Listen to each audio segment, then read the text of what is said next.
Agrosuede, and welcome everyone to Agrosuede Backyard Garden with me, Mitchell Juno Suede.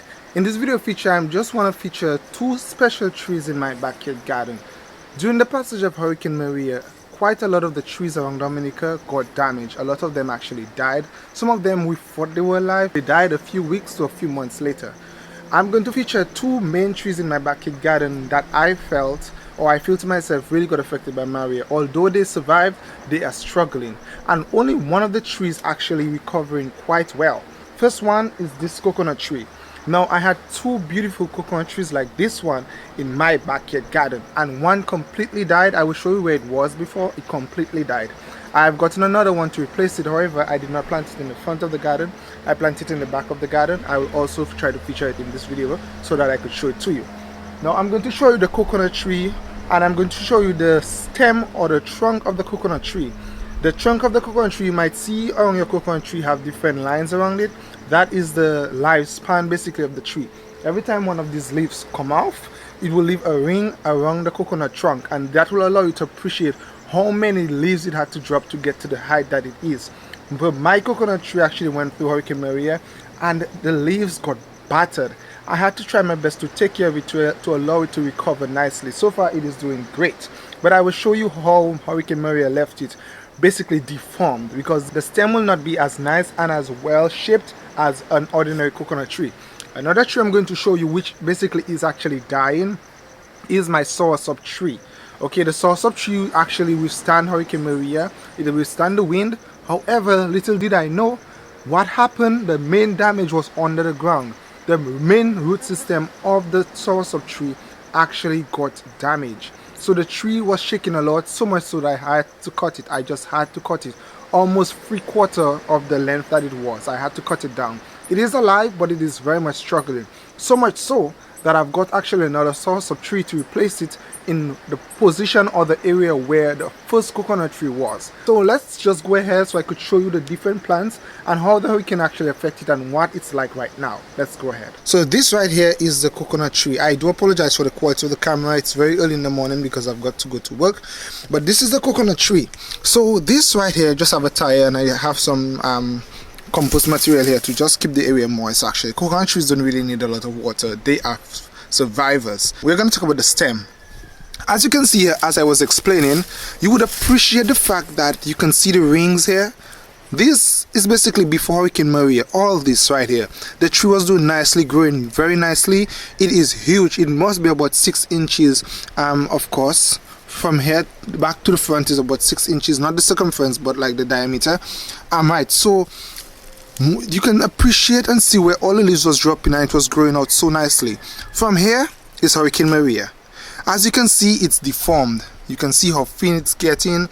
So basically what I had to do, with no choice, you could even see here, I had to cut off all the old branches. These are the old branches. I had to cut them off because the tree was struggling to grow. Now, as you saw in the background, the tree looks nice and well because I actually went ahead and assisted by cutting off the branches. I do not like to promote cutting off the branches, but this was a special circumstance. Well, it's not the branches but the leaf. It's literally like a leaf with, yeah. So I don't like to promote cutting it off, but I had to because the tree was struggling. So right now, this will be the main one. So the plant will get back to the normal process of growing and maturing and dropping off the leaves, or the leaves from here. But the tree really struggled from here. That's from Hurricane Maria. From that point upwards, as you can see, it goes nice, then it meets this ugly spot right here, and then it just goes into a deformed position because the hurricane really affected it and all the leaves were dying and the tree was struggling to grow. So as you can see right now, the coconut tree is doing quite well.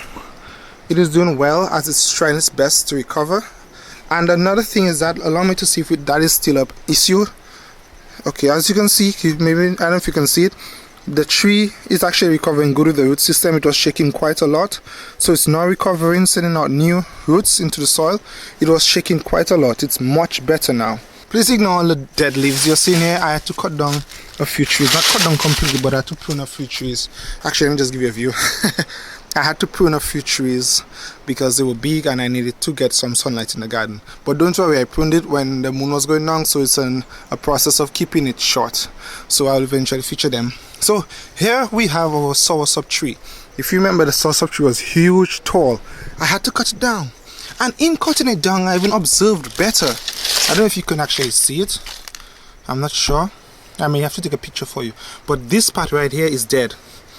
This part right here is absolutely dead, and this part is the part that is alive of the tree. When Hurricane Maria came, it really shook up the tree. It survived, but it shook up the tree. So much so, let's see if I can shake it for you to see. See how easily it's shaking? Watch this. It's not stable. The main root actually broke. And it's a bit more sturdy now because it's obvious I cut it very short. But when the tree was huge and heavy, it was shaking so easily. I'm really hoping that the tree will recover by sending out new roots into the ground. That's why I cut the tree, so it will have less struggle. This part was green, so it was part of the plant. So by cutting it down, the tree can focus on this small bit right here and trying to recover the roots. If it don't recover by year end, I will have it removed and plant possibly an orange or a lime tree right there. And I'm going to show you where I'm going to plant the other Sour Sop tree, which was the same place the previous coconut tree was located. So I'm not quite sure if you can see it. Allow me to see if I could send something in there. I just want to put... Okay, so where this block is right now, that is where the other coconut tree was. Right here. So I had to remove it, and I'm now going to, well, I'm planning on planting a Sour Sop tree right here. So the Sour Sop tree will be close to my pineapple patch right here. I'll feature it in another video for you, maybe next weekend. And next to my cherry. Please forgive me for the mess on the ground. Just trying to recover the garden. Another thing I would like to promote while I'm here. You may notice that I have a lot of leaves. I stopped cleaning my garden. Before, I used to keep the garden ground so nice and clean. I stopped. The leaves are part of nature. It's part of the tree. It's part of the whole earth itself. So I'm just leaving the leaves on the ground and the sticks to promote basically a natural environment.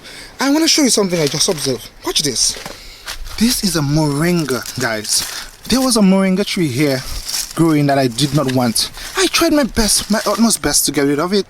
Every time I get rid of it, it's growing back. Watch this. Watch this. The thing actually sending out new shoots again. I don't want it there, really. I really don't, because it's taking up too much space. It's sending out a lot of leaves. Although I'm using the leaves in the compost, but I really want to grow a fruit tree. Look at how close it is. So you can imagine it was competing with the coconut tree. And amazingly, it did not die though. The coconut tree died, but it did not. So I have to keep killing it basically, because I want to plant a fruit tree right here. I have like 4 moringa trees in the garden, in the yard on the property, so I don't want this one here. It's making this area too dark. Okay guys, so this is my other coconut tree I planted. It's doing pretty well. As you can see, it's sent out a new leaf already. This is the coconut tree, so basically it's parallel to the other coconut tree. From one front of the garden, the big trees at the front of the garden. This one is in the back of the garden, parallel to each other. So it's doing pretty well. I had the stone on it because every time I gave it water, it was rising up from the ground. The knot was basically too dry, so it was not staying down. But it's stable now. Right, it's stable now, doing great. As you can see, as I promoted before, you have to allow part of the knot to remain above ground. You can see clearly right here, the coconut is right here, and the tree is doing good. So I do hope that you enjoyed this video feature showing you the backyard garden and the 2 plants which were affected by Hurricane Maria.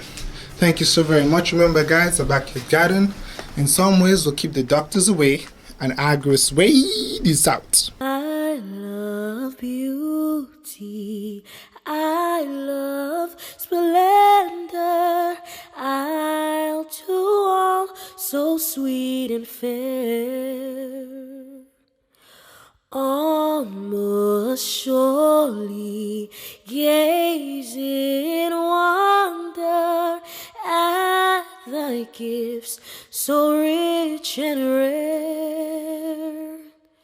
Rivers, valleys, hills and mountains, all these gifts we do extol. Healthy